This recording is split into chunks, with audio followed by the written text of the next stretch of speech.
Chapter 16 of Fuzzy Mud. Wednesday, November 3rd at 10:15 a.m. Using cotton balls and hydrogen peroxide, Mrs. Latherly cleaned the blood off Tamiya's hand. "You mustn't scratch it," she admonished. "I didn't," said Tamiya.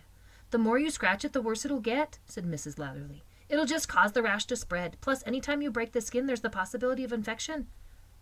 "I didn't scratch it," Tamiya repeated. She was seated in a plastic chair in an alcove inside the office. The alcove contained the office printer and the coffee maker. The medical supplies were on a shelf next to the printer. Mrs. Latherly spent most days answering phones or working on a computer, but whenever anyone got sick or needed first aid, she was the person to see. Maybe I rubbed it a little," Tamiya admitted, "but it doesn't itch. It feels tingly. You know how like when your hands are really cold and then you stick them under warm water, the way they get all prickly? That's how it feels." "Uh-huh," Mrs. Latherly said as she took a first aid box off the shelf, but Tamiya didn't think she was really listening. She watched Mrs. Latherly unlatch the lid, then take out various tubes, read the labels, and put them back. Tamiya really wished Mrs. Latherly would hurry. She still hoped she would get back to class in time to finish her journal entry. In her mind, she imagined Hope and Jason and Monica taking turns reading their how to blow up balloon instructions to Mrs. Filbert. She could see the balloons flying out of her teacher's mouth and jetting in circles around the room while everyone laughed. "It isn't fair," she thought. "Why do I always have to miss out on all the fun stuff?" It seemed to be that way all the time. She'd missed Hope's limousine birthday party because it had been her weekend to be in Philadelphia. And then Katie, her only sort of friend in Philadelphia, had invited her to go horseback riding in the country with her and her family.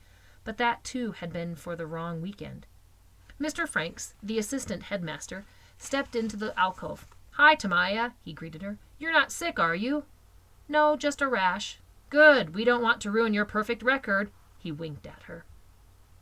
Tamiya could feel her face get warm, and she tried very hard not to blush. All her friends agreed that Mr. Franks was movie star handsome. Summer swore he had a tattoo on the back of his neck, which was why he always wore a jacket and tie. Summer didn't know what the tattoo was, but it was definitely something inappropriate. If Mrs. Thaxton found out about it, he would be fired. Mr. Franks bent down to pour himself a cup of coffee, and Tamiya tried to get a peek at his neck. She couldn't see anything. She doubted he really had a tattoo. After all, how could Summer know about it, and not Mrs. Thaxton? "Hold out your hand," said Mrs. Latherly. Tamiya waited for Mr. Franks to leave the alcove. She didn't want him to see her ugly rash. "I tried some of my mother's hand cream," she told Mrs. Latherly. "It didn't work." "This will," Miss Latherly assured her.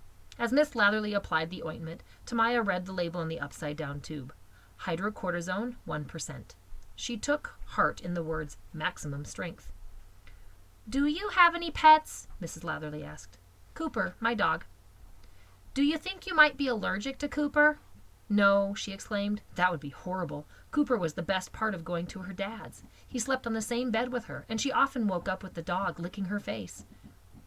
"Has Cooper had any kinds of problems lately with fleas or ticks or mange?"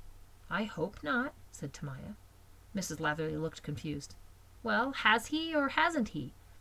Tamiya explained that she saw Cooper only one weekend a month. Mrs. Latherly seemed exasperated. "Tamiya, I'm trying to determine what might have caused your rash. If you haven't been near Cooper, then it obviously didn't come from him." "Sorry," Tamiya said.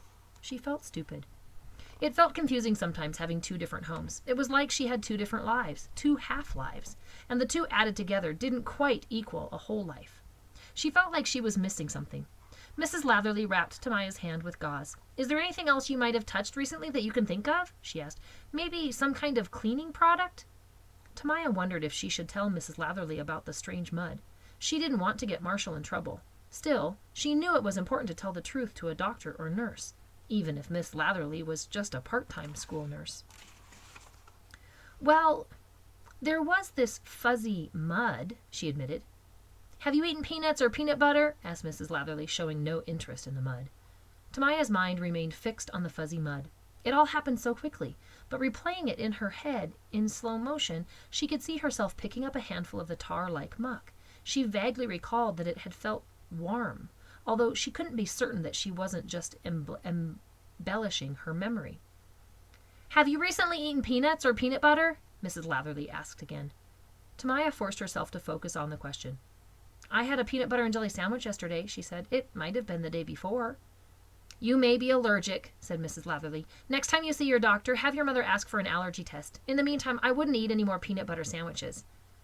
My mom makes her own strawberry jam, Tamiya offered, out of real strawberries. Maybe I'm allergic to that. Maybe, said Mrs. Latherley. She's taking me to the doctor after school. Good. Mrs. Latherley wrapped each of Tamiya's fingers separately, then her palm and wrist. How does that feel? Tamiya tried to wiggle her fingers. Like I'm a mummy, she joked.